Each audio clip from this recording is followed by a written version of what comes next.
Hello, welcome back. If you've been here before, if not, hi, my name is David.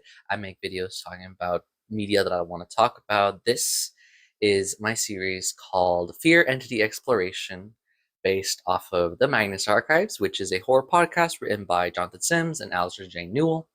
This series is going to be looking at every single entity in the Magnus Archives, exploring how they're implemented within the show. I will be analyzing 3 different episodes that I've chosen, talking about why these episodes are great showcases of that specific dread power, along with covering other elements, such as why I like the episode so much and what it does well. I've chosen these episodes based on how they, 1, impact the overall story, 2, how they portray their respective entity, and 3, based on my own personal experience if I like them or not. I know that memorable, self-contained statements slash episodes and important plot statements slash episodes will be my main focus, as those are the most interesting, but there will be some wild cards here and there. I also chose these episodes based on, 4, how I ranked episodes of the Magnus Archives, using some overly complicated math that I didn't really need to, so check out my ranking videos to be familiarized with my opinions. Heavy spoilers for the entirety of the Magnus Archives, as I will be discussing these episodes with the full knowledge of 200 episodes. You have been warned. Enjoy. Darkness? The dark, yeah. That's an old one, and one of the deepest. I mean, who isn't a little bit afraid of the dark, or what might be in it? The fear of the dark is a very old fear, classic and very common. From childhood nights trying to sleep to walking home after sundown, darkness is an ever-present aspect of our lives. Much of the fear regarding darkness comes from the fear of the unknown, of not seeing what's ahead of you, of things hiding in the shadows. Darkness also accompanies other fears, frequently used in horror to set tone and atmosphere, and demarks where places are safe or not. Much like any fear, one's personal level of fear of the dark varies and can be affected by many factors, such as coming of age, learning not to fear the dark, or familiarity of the dark after encountering it for a long, extended amount of time. Personally, I do have a healthy amount of fear of the dark. Most of my fear tends to be irrational, as the stab of fear when I turned the lights off in a room I was just in, knowing that it was empty. Fearing what's in the dark is inherent within people, as our ancient ancestors learned to fear the dark, as that's where predators hid. Nowadays, fear of the dark has been relegated to a childhood emotion, but many people will obviously fear the dark more than others. It's common, very old, and familiar. Within the Magnus Archives, in my opinion, the dark is not very compelling. Per my count, there are 12 episodes with statements or events that solely feature elements, aspects, or avatars of the dark, not counting overlapping episodes such as episode 100. I guess you had to be there. That one covered like 5 different fears at the same time, but that idea, you know. Overall, I don't really enjoy most episodes of The Dark, having almost half of the episodes ranked in lower tiers in my ranking videos. But that doesn't really say much in the grand scheme of Magnus Archives, with its 200 episodes, which means the episodes of The Dark that I didn't like that were ranked lower encompass just 3% of the entirety of the show. And that's all just objective math to illustrate subjective opinions. I don't think The Dark is well implemented within the show. I mean this in terms of how it is used in the show and the way episodes are written. Johnny Sims himself, the writer of the Magnus Archives, has stated in the season 3 Q&A, when someone asked what's his, I think it was likely what was his least favorite entity to write about. He says least favorite entity is probably the dark, just because I find it draws me into tropes and cliches more than I'm entirely comfortable with.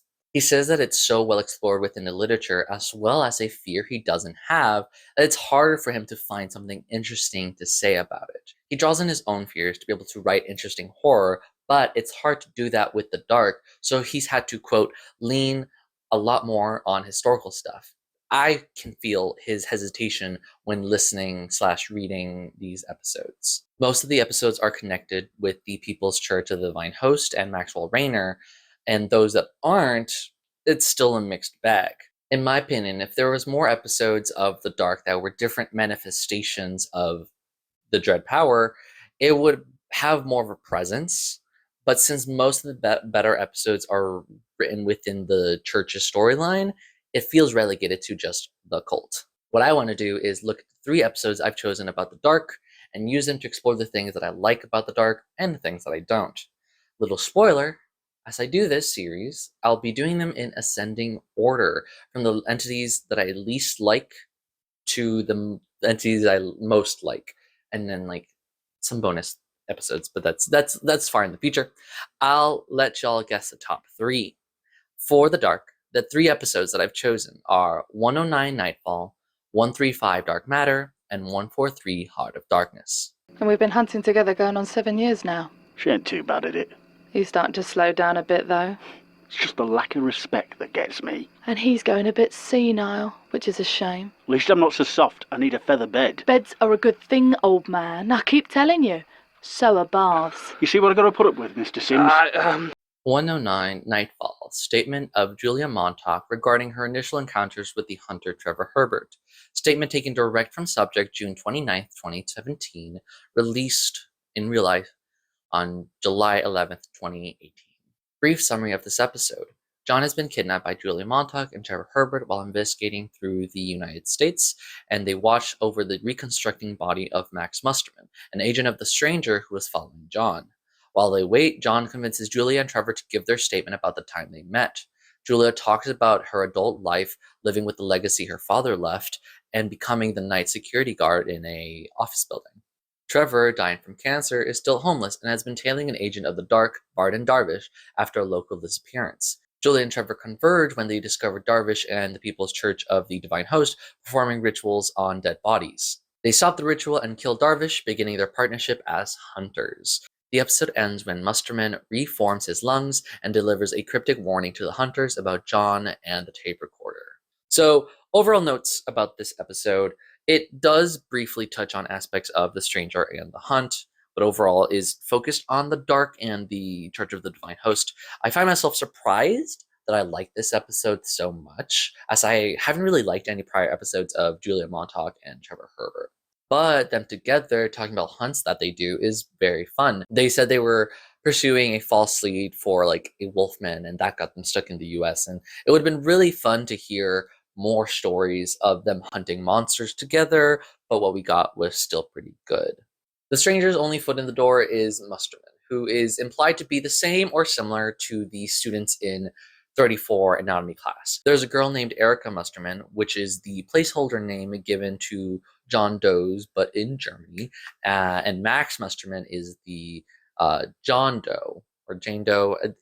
It's the placeholder names for like bodies that they cannot identify. He was caught by Trevor in 107 Third Degree after stopping Julia in a police car. He's voiced by Brock Winstead, and it was a true jump scare to hear an American accent in my British English show. He was trying to take John to Nicol Orsinoff back to the UK, wanting to get him ready for the dance, The Unknowing. And just a really quick point here, having an agent of the stranger appear in the US with an American accent helps make the world feel slightly larger. There's a level of separation between John and the statements, obviously, but we know that the statements are real, but John's reading them after they happened. Encountering the stranger as far from home really drives in how far-reaching the fears are. We knew that there was stuff happening around the world, and there were some stuff happening in the US as well at points, but now it's like upfront and personal. It's equal parts a surprise and not a surprise to see one manifestation here in the United States so far from home. On aspects of the hunt and like things surrounding that, we hear the fleshy body of Musterman regrowing slowly, and it's gruesome and fun detail, sort of like of his body reconstructing. That's pretty fun. There's a level of dark comedy here as the grotesque sounds of Musterman underpins the awkward silence between John, Julia, and Trevor. They have a brief conversation that shows how much of a hunter or how much of the hunt has become part of them. Julia's content with killing people that do bad stuff. Quote, life on this planet ends violently. It's the most natural thing in the world, and sometimes it makes a world a better place. Trevor's own descent into a hunter has saved him from cancer. These viewpoints really do a lot to illustrate how much the hunt has taken hold of them. We'll see them later as antagonists, but currently as neutral parties, their discussion with John is pretty illuminating, talking about their wants and needs, the benefits from the hunt, and their own fears, gives a really interesting perspective of an avatar that we haven't seen prior. Within the statement itself, Julia talks about maintaining the Montauk name despite her father, serial killer Robert Montauk, who was killing people in order to ward off the still nightless beast, as we saw in episode 9, A Father's Love. She talks about the, quote, collective obsession with brutality that followed her wherever she went, which was it's a critique on true crime entertainment and the culture has grown from it. Magnus Archives really doesn't touch on this culture beyond this episode or before that anyways, but it's still good to have this discussion in anyways, hearing about the stories of like real life people being affected by fans of true crime, their morbid curiosities intruding upon someone's private life. Julia talks about having a fear of the dark caused by the events of episode 9, and a therapist suggested to her to work the night shift to make the darkness mundane. Acclimating to the dark has helped her fear. She began working in an office building in Manchester, which is where she became acquainted with DKN systems. This is the only episode to feature DKN systems, but it is a subset, I think that's the correct word, of Outer Base Shipping, which is a shell company associated with the People's Church of the Divine Host, the cult centered around the dark. I'm not sure what DKN stands for, and they never explain it. Obviously, it doesn't need to be explained, but I can totally see it as a cheeky play at Darken, like Dark N. DKN. Julia mentions that the workers look all similar, guessing that they were related somehow, wearing similar dark clothing. She said that the 4 reoccurring workers had eyes so dark, quote, it looked like they all had irises so dark that they almost seemed completely black. Being agents of the dark, wearing dark clothing isn't unheard of. The eyes are interesting though. This detail is really interesting. Later on, the eyes are described as, quote, the pupils being so wide that they swallowed the irises completely. This detail is very fun because I believe it's communicating how agents of the dark see in the dark. Perhaps due to overexposure or adaptation, their pupils are so wide so as to catch as much light as possible to be able to see. Pupils enlarge or minimize depending on the light available. Shrinking when you're outside, you'll see if you like go outside and stare at the sun for a long time, don't do that, kids. But if you stare at the sun or close there, you'll see your pupils shrink. And in dimmer light, you'll see your pupils grow really large to be able to catch as much light in the low light. I think that their pupils being that large, so large that they cover the iris, is to show that they can see in the darkness better than most. Julia goes on to talk about somewhat flirting with Varden Darvish, who would let her know when the light bulbs would break to replace them.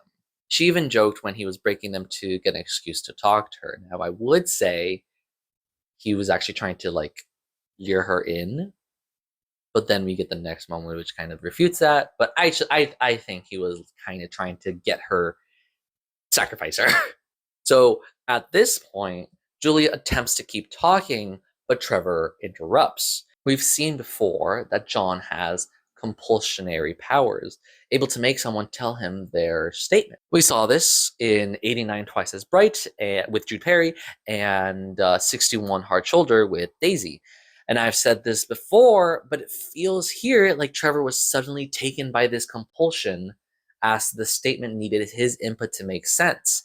I can totally see Trevor letting Julia tell the entire story. She's the talkative one, he's old, whatever, and was perfectly content to have her just do the entire statement. But John needed to know how and why Trevor became part of the statement. In actuality, also, John needed to know why the light bulbs were blowing. Julia doesn't know why the bulbs were breaking, and Trevor does. And so Trevor has to answer, and he says bulbs were breaking because of what they were doing around the offices. Trevor talks about some homeless people being missing and tracks Darvish down to the office building and sees them transporting a body in a bag. He mentions knowing that there are more than the vampires he hunted and encountered in episode 10, Vampire Killer, having encountered a web woman in episode 57, Children of the Night. He finds Darvish and the workers in DKN Systems unloading a truck labeled Outer Bay, which shows that they are affiliated with the People's Church of the Divine Host. If you were paying attention enough while you were listening it, I was not. I just saw DKN Systems and I was like, oh yeah, that, whatever. And then Outer Bay, I was like, wait, was that something? No. But yeah, if you paid attention, Outer Bay has been mentioned before in connection to the Dark show. But yes, Trevor infiltrates the office, which alerts Julia, and they both investigate separately. Julia is the first to encounter DKN's ritual. She talks about the silence of the office building, the drips of sound of water, and the increasing darkness as the windows are covered and painted black. Really great scene atmosphere building here. She investigates further, wanting to surpass her fear of the dark, and finds the hall empty. These next few moments are very effective for me in terms of horror. Julia reaches the level where DKN Systems works, fourth floor, and she goes into offices and finds it all empty. There is a subversion of the expected into a surprise. Julia and the audience expects the office space to be an office space, but finding it surprisingly empty, it's jarring and scary. Further on, she finds a meeting room, and instead of a normal room, she finds something else. The floor was covered in dark, still water. Expectation. She knows the floor shouldn't be more than a few inches deep. She states this too in the statement, her knowledge of what it should be, but she shines her light at it and it looks much, much deeper. Surprise, the impossible. She also sees three figures standing on pedestals in the middle of this dark water, which should also not be there, and surrounding a table holding a body. Surprise, incongruous with reality. And then she takes a step into the room. Instead of shallow water on the floor, she falls right into the still dark water. Surprise, terrifying, cold, dark water surrounding her. This moment is very effective, as I said, because of the setup of expected reality versus surprising true reality that is also impossible. I like this moment a lot as well because of the inclusion of the dark water. This episode's elements of horror emphasizes the still dark water, which is an aspect of the dark in the Magnus archives that I like a lot. I feel that still dark brackish water, which reappears a lot, is not well utilized within the story. It appears in episode 52, Exceptional Risk, with still brackish water preceding the attack of the still nightless beast on Robert Montauk. In 25, Growing Dark, it's implied that Natalie Ennis cooked the rancid spinach that she served to Catherine Harper in the still dark water. In 86, Tucked In, Benjamin Hatendi drew the attention of the still nightless beast by touching the dark liquid coming off of Robin Patton's dead body. Most episodes of The Dark contain some form of this still dark, brackish, foul-smelling water. They always say how bad it smells. But because these episodes focus so much on other things from the dark, the still water just feels like a garnish. It just feels like a little detail that they put in there, just a splash of, hey, darkness. And I would like more focus on the still water. This episode does that, making the still water the focal point of the horror, and rather than a reoccurring detail that just doesn't amount to anything. And spoiler alert, the only other episode that does this will be covered later. Julia is eventually saved by Trevor, who pulls her out. He notes a distinct feeling that the still water is pulling Julia back. Quote, something in there doesn't want her to let her go. This ambiguous detail is also pretty fun. Then Darvish attacks Trevor. Trevor's attacks reveal a tattoo of a closed eye on the chest, which is on Darvish's chest, which spurs Julia into killing Darvish after she quickly recovers from the cold, dark, still, foul-smelling water. She recognized the symbol of the People's Church of the Divine Host from her mother's necklace, which we saw in episode 9, Father's Love. Her mother had a necklace that had that closed eye symbol, and her mother used to be part of the church but was killed for leaving them. When Darvish is killed, the still water dries up and the three people standing on the table collapse. The ritual they were constructing is never explained, but it's not a detriment that it's not. This is a great example of ambiguity versus vagueness. Ambiguity involves having uncertainty between information the audience knows, while vagueness involves having uncertainty within all aspects. We know that this is a cult, and we know that they do rituals, as seen in 73 Police Lights and 140 The Movement of the Heavens. What this specific ritual is trying to accomplish, we don't know, but that's okay. We don't need to know. There's a dead body, there's a manifestation of the dark and the still water around them, and they have their mouths open like in silent screams. This adds to the horror. Having uncertainty with enough information to extrapolate helps elevate horror. I enjoy this episode of The Dark because of these moments. Great subversion of expectations and smart use of ambiguity that overall depicts the dark in a very interesting light, pun intended. In the end of the episode, Julie and Trevor become partners, hunting together for 7 years by the time that John talks to them. Francesca Renee Reed as Julia and Ian Hales as Trevor Herbert have really, really great chemistry, and their conversations sell that they've been hunters together for years. Max Musterman regrows enough body parts to talk about wanting to get John to the unknowing, but refuses to talk with the tape recorder on. This is one of many instances where someone questions who's listening to the tapes, alluding to a reveal that the web has been making these recordings. But that's a reveal for later. Forsake the ceaseless watcher, abandon your position, and you shall be spared in the blind world to come. In this spirit of reconciliation, and to convince you of our sincerity, I offer my story, much as it may pain me to feed the sick voyeur that lurks in this place. Episode 135, Dark Matter.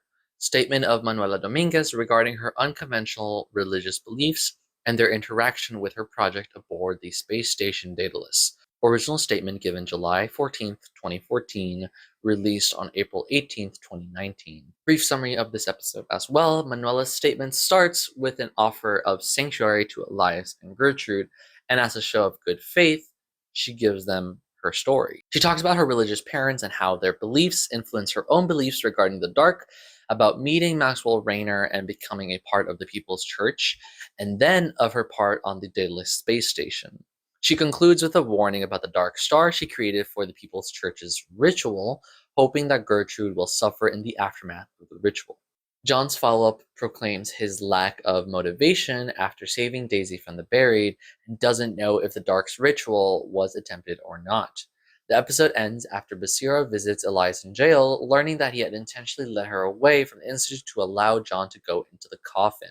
He says John has been more powerful as he has seen forces collecting in Naya the Sun, potentially preparing for an attempt of the Dark's ritual. So this episode of Season 4 that I chose alongside Heart of Darkness, because this episode is setting up different ideas that come to a conclusion in 143. Manuela's statement here, after her warning and offer to Elias, can be separated into 3 parts. Plot-wise, the warning she gives is of note because she states Maxwell Rayner is extending the offer of sanctuary to the, quote, head of your institute due to the, quote, spirit of the friendship they once shared. Because of that, he'll save the head of the institute from suffering after the ritual is complete. This is a great example of one of the many tiny details that foreshadowed the reveal that Elias is Jonah Magnus. On one hand, without further knowledge, it's a very easy reach to believe that Rayner and Elias were once friends or companions or contemporaries or something like that, as he has already had connections with Peter Lucas and Simon Fairchild, those like old age avatars. But on the other hand, addressing Jonah Magnus as the head of the Institute is not an incorrect statement because, he is. And so it's a great way to hide the truth. Without further knowledge, this statement is somewhat incongruous, but with future knowledge, this line is very, very obvious. The first part of Manuela's statement is her past with her heavily religious family. I find this part fascinating as it's a slightly different way to conceptualize and speak about an avatar's affinity for the dark powers. The way that Manuela takes the religious zealotry from her parents and twists it to make her devotion of the dark is amazing and smooth. She keeps bringing up different concepts within religion and showing the contrast of it, and is explaining how it was her parents who took her to these conclusions. She says they hated anything quote unquote unnatural, and along with Manuela's studies into the natural world, she has convinced herself that the true unnatural things in the universe are light and, of course, the sun, or just stars in general. I'd like to think that Manuela killed her parents. She definitely did something.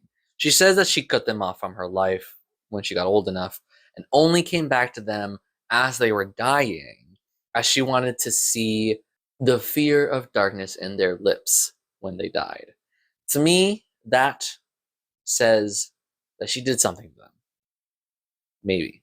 Manuela slays. When she's talking about the sun and universe and stuff like that, this is actual true cosmic horror. Not saying Magnus Archives is not true cosmic horror, but this is like cosmic horror of celestial bodies. And the way she talks about stars, how they are vomiting their radiation out into the nothing, and has allowed for life and thus suffering, feels so alien. She points out that the oldest living object in the world is the Great Basin bristlecone pine tree, which can be found in California, Nevada, and Utah, and are 5,000 years old. Parentheses. It looks like Johnny / Manuela rounded it up as well, as it's actually 4,856 years old. Parentheses, real quick, it says 4,856 in Wikipedia, and Wikipedia was citing the Rocky Mountain Tree Ring Research Project, and according to their data, the oldest tree that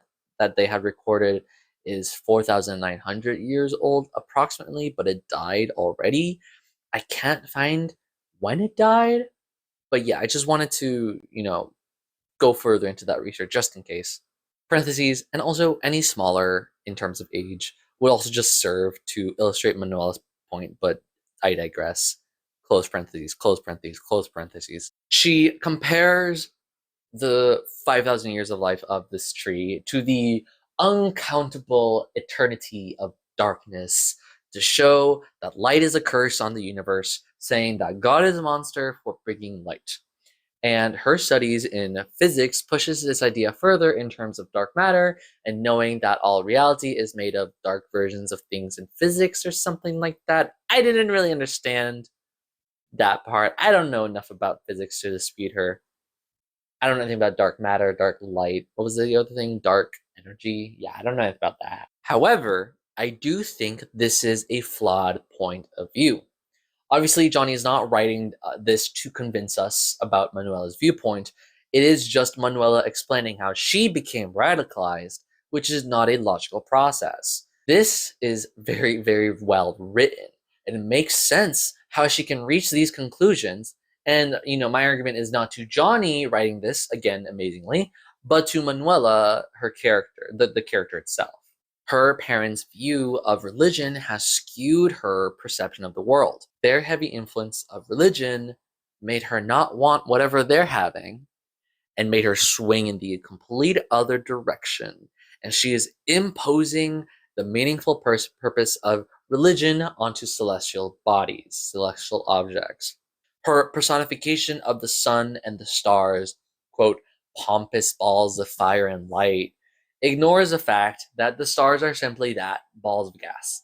They were not created on purpose, just a random process within the universe, its energy, entropy, and change. The darkness she so lauds is, in real life, passive, while the energy that creates stars and thus light is active. And so if we follow this line of reasoning, the passivity of darkness and the introduction of eternal darkness will end everything because of the lack of activity. Of course, this is not taking into account the control on reality that the Dread Powers has, but I think it's worth thinking about. If darkness is passivity, eternal, and light is activity, temporal, then the lack of light will not allow for more activity. Could the dread powers counter that? And now this falls into the inherent finite resource problem that the fears had in season 5. I think this is all an interesting conversation about the darkness, and its inherent naturalness is very fascinating. And obviously, she's taking the dark as her own religion. All roads lead to the Magnus archives. Manuela's discussion on the dark with Maxwell Rayner is also very fascinating, and it's another showcase of how many avatars also, in some aspect, fear the things that they are doing. I really enjoy the writing here. It just feels so grand and terrifying. There's not much to analyze here, just the writing is just so good. For are we not creatures born of light, contemptible, and corrupt? Surely then this fear is confronting the pure nature of the universe is right and good. Surely this fear of the dark is the truest communion that humanity could ever hope for. And at his words, I felt afraid, and my heart soared in terror and elation as my eyes brimmed with tears, for I know he spoke the truth. It's just a really great moment of just like, that's terrifying. And now, the Daedalus. The space station was first introduced in episode 57, Personal Space, and then detailed a bit more in 106, A Matter of Perspective. In both, we learn about the space mission that was conducted by combined efforts of Rayner, Lucas family, Fairchild family. We knew that Carter Chilcott, I always do that, Jan Kilbride, and Manuela Dominguez went to space, and we know that Chilcott and Kilbride had their own reasons to be there, but we never got what Manuela was doing there, beyond Jan mentioning her using lasers, which was still debatable anyways. So, going into this episode, there was a question as to what Manuela was doing there.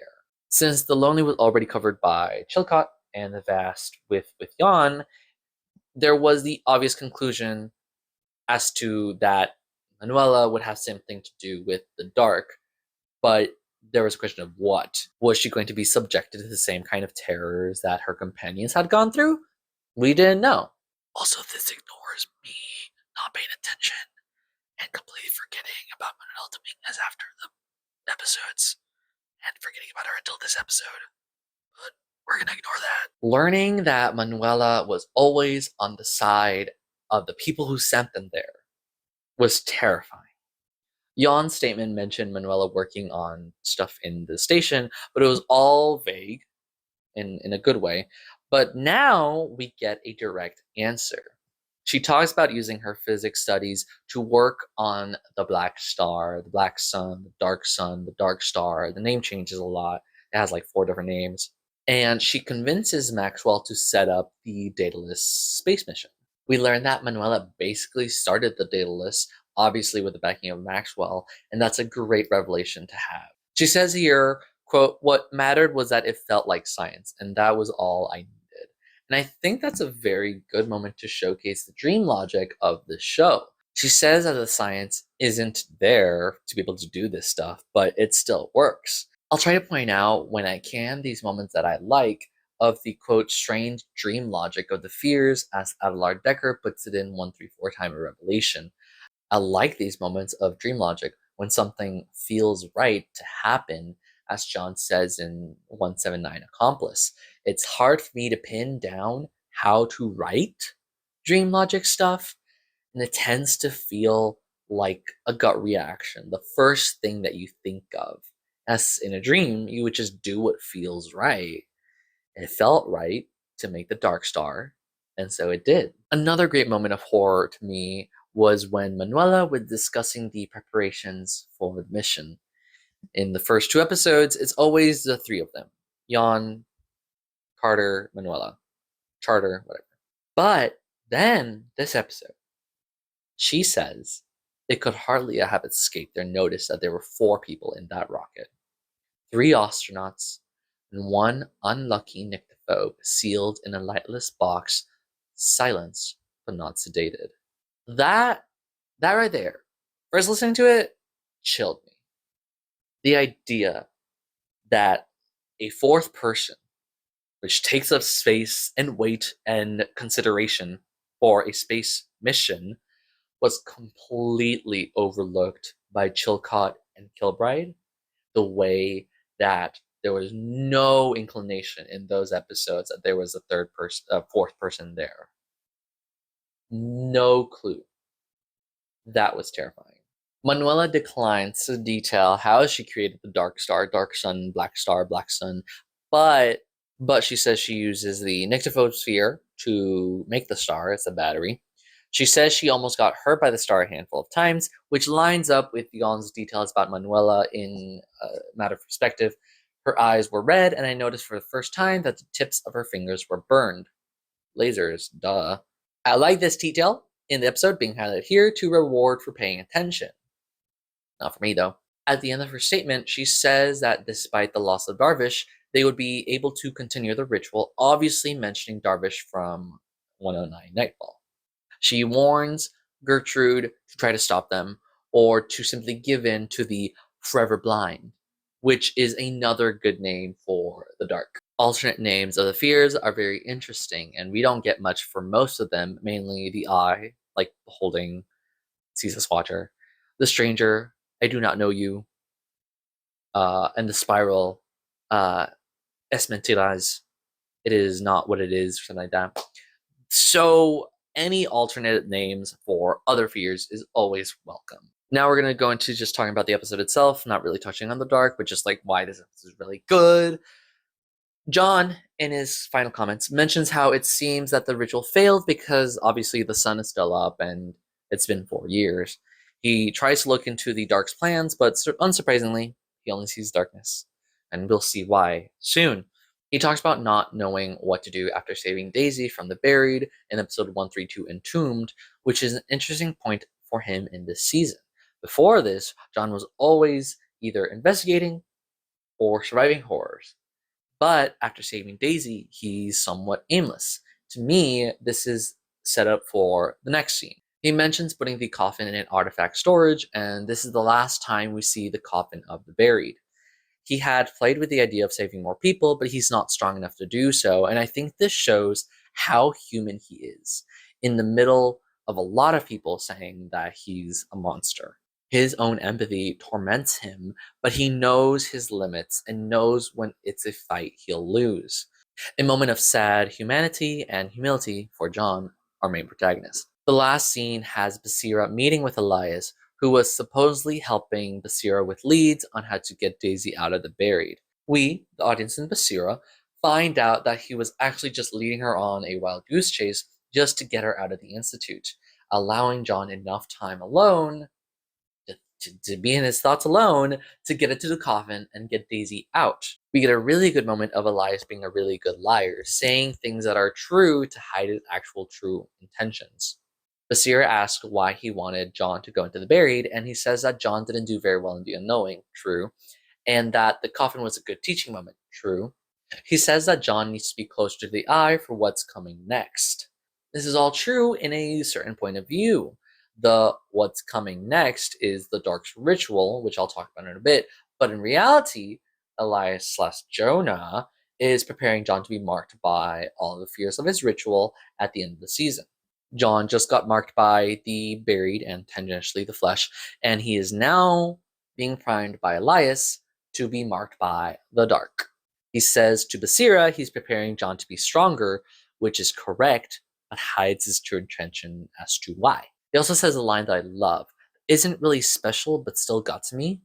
He says, he has still achieved what no one, mortal, monster, or anything in between has ever been able to do. He climbed out of the Buried. As I'll talk about it when I get to the Buried, I do fear it a lot. And hearing this, John has been the only person to do that. And that showcases how important John is to the world, not just for Elias's plans, but for the world of the Dread Powers. John is shaking things up. John is that grubby Jesus that Peter Lucas calls him in episode 134, Time of Revelation. It gave me chills the first time I heard this line, and even though it's not something special writing-wise or plot-wise, it's a great example of stakes rising and main character progressing and growing that I really enjoy. Elias goes on to lie to Basira about the dark ritual. He tells her that he's noticed people and supplies moving into Nyala's sun to prepare for another ritual. He is lying to her, as we'll see. He says they call it the extinguished sun, and also names the dark as Mr. Pitch, which we saw in episode 25, Growing Dark. Basira deduces that Elias had put in the tip to the police that led to the raid in 73 police lights. She questions Elias, asking if he really thinks that she trusts him, but he bluffs and pokes at her uncertainty, whether or not what he's saying is true. Basira needs to have all of the knowledge, and so she has to investigate this lead, even if it's another false lead, and Elias knows this and is exploiting her weakness. This scene springs us from the setup of John not knowing what to do next, to now to the next goal, disrupting the Extinguished Sun ritual. Some people, rightfully so, have the opinion that season 4 is very slow and drags on, but I think these moments of stagnation, along with sudden bursts of plot, is very stimulating. At the end of season 3, John's in a coma, and when he wakes up, he's aimless. When he learns of Daisy and the coffin in 128 Heavy Goods, he has a goal now, prepares, and saves her in 132 Entombed. We have a small moment of rest after 133 Dead Horse, the introduction of another plotline in 134 Time of Revelation, and then we begin the plot once more in this episode. Now, Basira begins working towards the plot. As John mentions in 139 Chosen, Basira is busy doing research for something secretive, unsurprisingly. And in 140 The Movement of the Heavens, Basira shows John a statement and tells him about her suspicions of the Dark's ritual.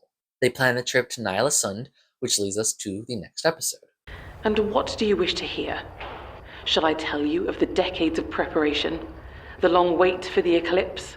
300 years from the failure that birthed the thing that preached from the depths of Maxwell Rayner? The sacrifices made to birth the dark star that would make it all possible. 143 Heart of Darkness. Statement of Manuela Dominguez regarding the fall of the Church of the Divine Host. Audio recording by Jonathan Sims, the archivist. Data statement June 6, 2018.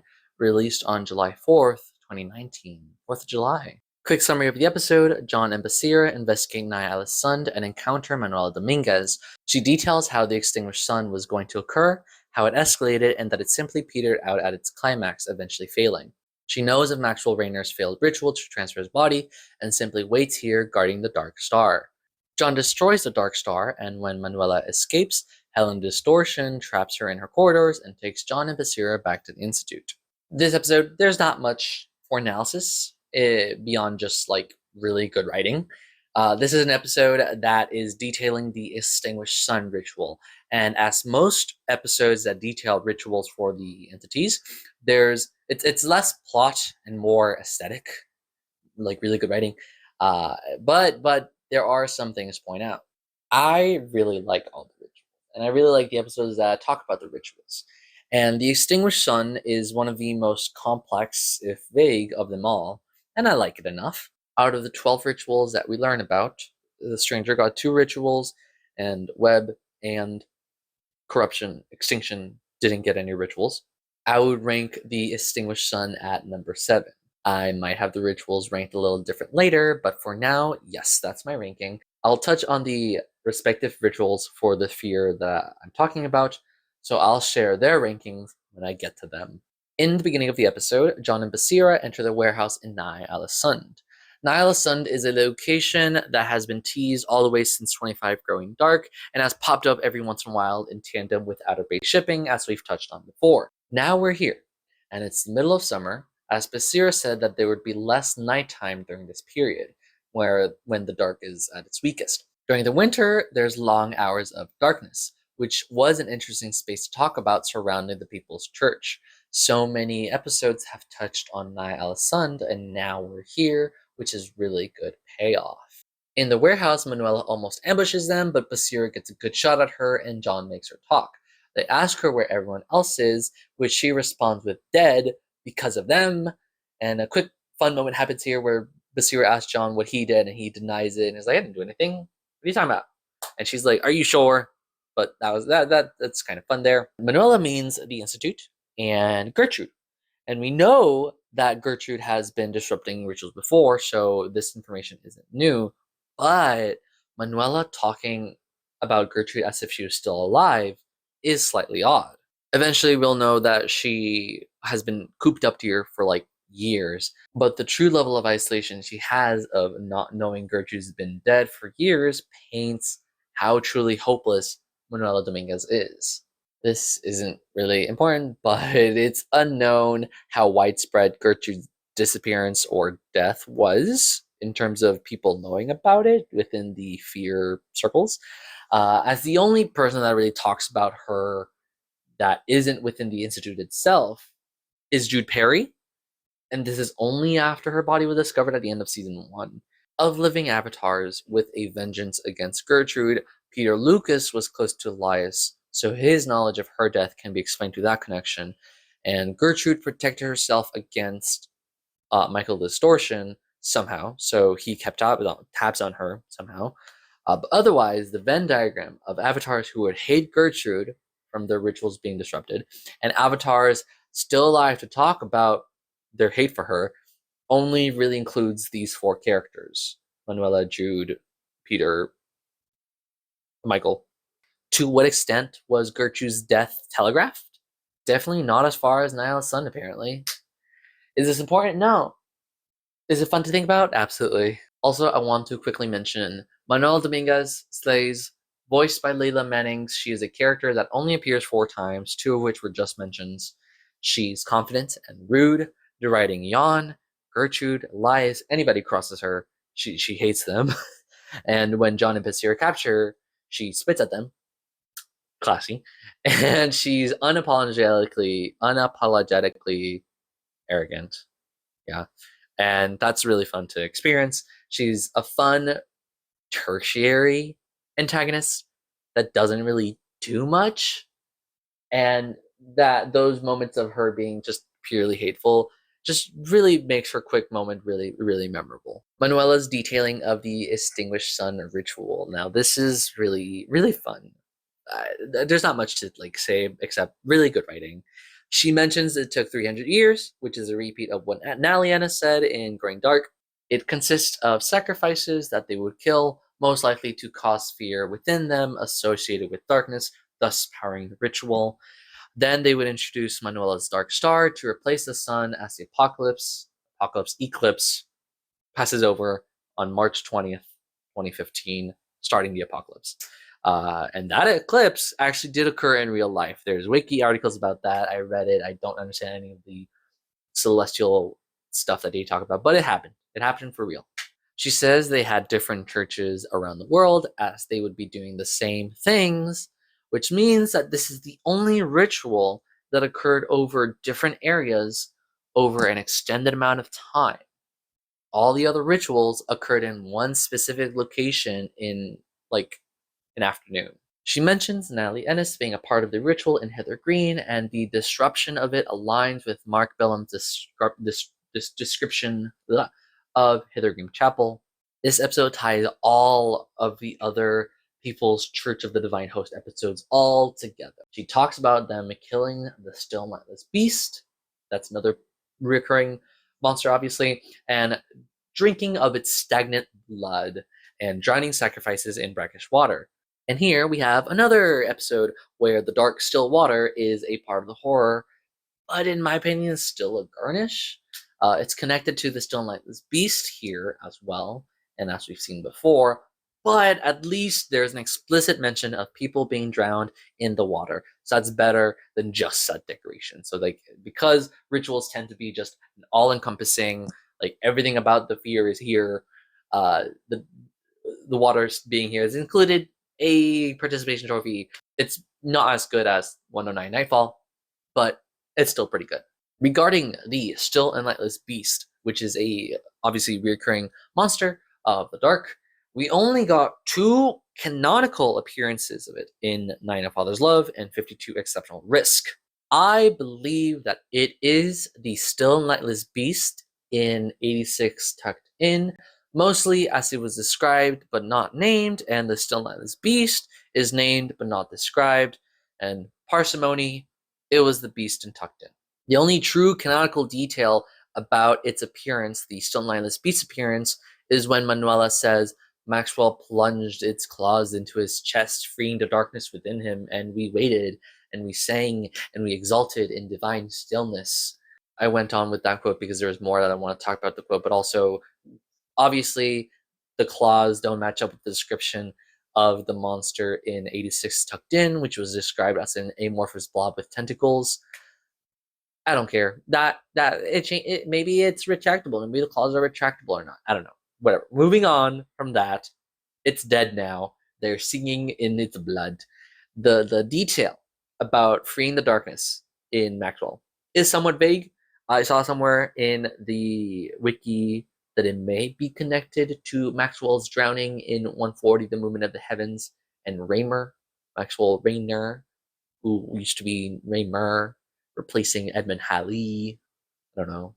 However, it's still pretty vague, and it doesn't explain it further, making this moment slightly confusing, but the detail is so small anyways that it doesn't really matter in the grand scheme of this episode. Manuela remembers how important the moment felt, and she says that any deaths that could be caused by Gertrude's attempts to stop the ritual would not be able to do anything, in contrast to the deaths Gertrude caused for other rituals that did disrupt them. So obviously, because there's so many different locations, they were like, yeah, even if one of them is destroyed by Gertrude, the other ones are still there, so she can't really do anything. Ha ha ha. Manuela and Maxwell believed the ritual was too big to fail, too far-reaching to cause it to be meaningfully stopped. And as there are too many locations doing the same thing, and she mentions, Lynette Montauk and her departure that may have stopped them, as well as Robert Montauk's attempt to ward off the beast before he killed him in prison. They tried to stop them before, and they're dead now.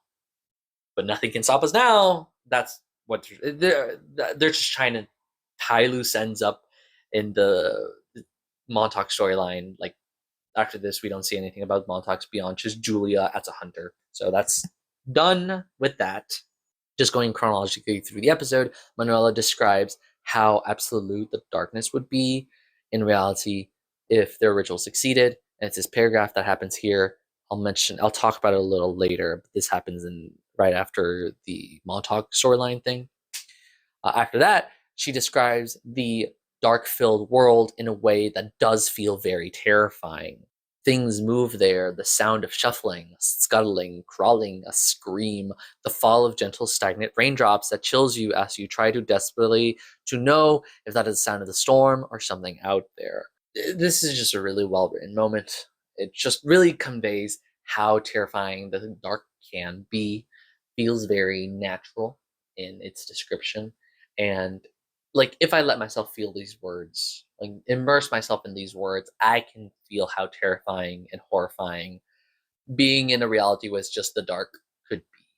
And then the ritual begins to slow down. The visions Manuela and Maxwell saw of eternal darkness. And there was also a moment of like, they showed the dark sun and the darkness started spilling out. But then it just sort of gets sucked back into the portal of darkness or whatever, and the ritual begins to die. It fails. The collapse of the ritual. She describes how much they worked to try to get it back and how she drowned more sacrifices quickly, but it didn't work. That was unintentionally funny to me. Be like, yeah, I drowned sacrifices. Maybe I was too quick. Maybe it was too soon. Oh well. I don't know. That was a little intentionally funny. But there were also collapses of other rituals around the world in other strongholds, and Manuela doesn't know how, but she blames Gertrude. After the ritual, there's the aftermath. Nothing interesting there. She mentions Maxwell's attempt at finding an heir, of finding the son of someone marked by the darkness. The idea of being marked gets touched on here and there. We'll see with different episodes. With close encounters or future encounters with the dread powers, and it shows how varied being marked is, exactly how marked John could be by the dread powers. How Jonah talks about it, it's just experiencing the fear caused by the dread power, an aspect of the dread power. Dream logic, someone who's been touched by the dark, his son would be a good choice for an heir for Maxwell Rayner. And after that failed, Manuela just stayed here and waited to see what happened. Manuela asks how the ritual was disrupted by Gertrude, or how did she do it? And John says that she died, and around the same time as the ritual. And she gloats about the exertion needed to disrupt the ritual that eventually killed her. And Basira counters by saying that she was shot, unrelated as far as they know. This, of course, is further detailed in 158 Panopticon and 160 The Eye Opens, when we learn Gertrude was testing the hypothesis that the rituals are in fact too big to succeed. Elias says that the fears cannot be truly separated, and that's why rituals fail. And here we come to that paragraph that I mentioned prior about absolute reality of the dark.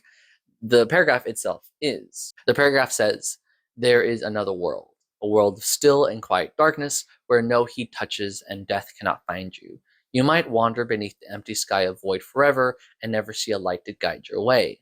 No left, no right, no up or down, only forward into the crowded, shivering gloom. So this paragraph has some things in it that could be extrapolated to other types of fear, not in that world being excluded. So no heat excludes the desolation in some aspects, burning and stuff like that. Death cannot find you removes the end, which is arguably the most powerful of the fears. No up or down removes the vast and the buried, crowded, lonely. Of course, this is all just Manuela's wants, but exemplifies how focusing on one fear causes the other fears to be excluded. And since every fear is simply just the one fear entity itself, then that's why the rituals are failing. That's why it causes the ritual to fail. The strain of the weight of all the fears there, but only one of them being focused on. And also there's mentions of other strongholds being destroyed, same as Hither Green. And we don't know why the churches in Russia and Alaska and elsewhere collapsed. It's not important to know, but it's also not a hard reach to think that other agents of fears disrupted them, such as Gertrude's speculation in 137 Nemesis, a Japanese radar filled with spiders, a US destroyer finding itself suddenly alone in the open ocean, web, lonely or vast. We also see other fears just simply stopping rituals randomly, like the slaughter avatar in 116, The Show Must Go On, and the hunter that Simon Fairchild mentions in 151 Big Picture for his ritual of the Awful Deep. Or it could simply just be a randomness unaccounted for, such as Mark Billam's phone light. The way that the world is built, it leaves it up to interpretation, and also it's just simply not important, but it's really fun to think about why these other locations got destroyed. I like how the small seeds of the idea that rituals are collapsing without Gertrude's influence is spread here, along with other mentions regarding rituals and their collapse in other episodes. And it's a really great combination of foreshadowing and world building that is very smart to do. Overall, the descriptions and details within The Extinguished Sun, vague in scale but not in horror, make it a very complex ritual. Yet it is still shrouded in some mystery, such as the identity of the sacrifices and the locations that they had, but these questions aren't necessary to paint how terrifying the ritual actually was and how these events occurred. Only the important stuff to Manuela was mentioned, and thus we only got the important stuff. And I like this episode because it talks about the Extinguished Sun ritual. After learning that Gertrude died, Manuela asks why they are here if Maxwell is dead and the ritual is done. John asks Basira, who was told by Elias that the ritual is being prepared here, and she thinks about the Black Sun, Dark Star, Black Star. Yeah. Manuela says that only she, Maxwell, and Natalie were able to look at it, and she specifically says both of you, but if Basira would look at it, she would be disintegrated. Lasers, duh. John says he knows how to destroy it, and he has to see it, to eye power see it. He opens the door and gazes at it, and it is destroyed. This moment is simple and quick, somewhat anticlimactic for such a powerful artifact, the focus of the ritual, but it makes sense. Before, anytime John and Elias would try to look into the People's Church's plans, they'd just see darkness, a blind spot, perhaps from the dark sun itself. But seeing its true essence and focal point, and knowing it, like the eye would know something, is to see darkness. This is antithetical to darkness itself, as you cannot see in the dark, but to see darkness incarnate, using the power of the eye to know it. This is all first letter capitalized. To know the dark, to see darkness, would undo its purpose. And thus, he destroys it. Dream logic. I also really like how he says how beautiful it is when he, capital L, looks at it. And this is the moment that John is marked by the dark, as orchestrated by Elias/Jonah. Manuela uses this moment to escape as John is recovering, and Helen appears, saying that Manuela is trapped in her corridors. John asks how she found them, and Helen says that with the destruction of the dark sun, she was able to find it. Similar to John only seeing darkness, the Dark Star was probably also blocking the sight of all the other fears. John also asks if Manuela will come back, and Helen says, "This one, I think I'll keep." And this is in reference specifically to Helen not being able to digest Jared Hopworth in her corridors, but I guess Manuela is human enough to be killed by the spiral. And this is the last time we see Manuela Dominguez, so she was killed by Helen Distortion. Helen takes John and Basira into the corridors and takes them home. And this is when the episode ends. Final comments. I like these 3 episodes for different reasons. 109 Nightfall is a microcosm of the Dark's motifs and themes, with some moments of compelling characters. It also contains my favorite usage of a repeating aspect of the dark, the still water, that is not well utilized throughout the show in ways that I like elsewhere. 135 Dark Matter is a great ending to the Daedalus storyline, which is a popular storyline within the show, and continues the People's Church storyline, also serving as setup for 143 Heart of Darkness, which details the Extinguished Sun ritual. And I love the world building that comes with rituals. 143 also completes the People's Church's storyline. The People's Church of the Divine Host was a frequently reoccurring cult that had so much build-up, and this episode is a great conclusion to it. I rank these episodes like best to least best because they're all really good, but like my favorite to not miss, you know what I mean, is 135, my favorite, 143, and 109, my least favorite of the 3. But you know, that's subjective. They're all really, really good anyways. Yeah, that the reveal that the Daedalus was always a 4-person crew was really shaking, and also Elias's quote about John and the buried was also really good. So that just, the 135 was just really good for me. However, because the majority of the episodes focus on the dark surround the People's Church, the dark feels pigeonholed into just cult stuff. Absolutely, there are non-church related episodes of the dark, but those episodes aren't as memorable as other self-contained episodes for other fears, or as memorable as these 3 episodes that I've chosen. Anytime I remember the dark, I only think about the People's Church, Maxwell Rayner, and Manuel Dominguez. And still, those are really great aspects of the dark. Since most People's Church's episodes are statements in the past, it doesn't feel like the dark had a strong hand with the overall plot of the story. I commend Johnny, the writer, for pushing for the horror of the dark in his writing, but I can tell that it was difficult for him, and the dark's usage in the story suffers for it. I would unfortunately say that the dark is one of my least favorite fears, but the good episodes are amazing, and it's simply because of the story.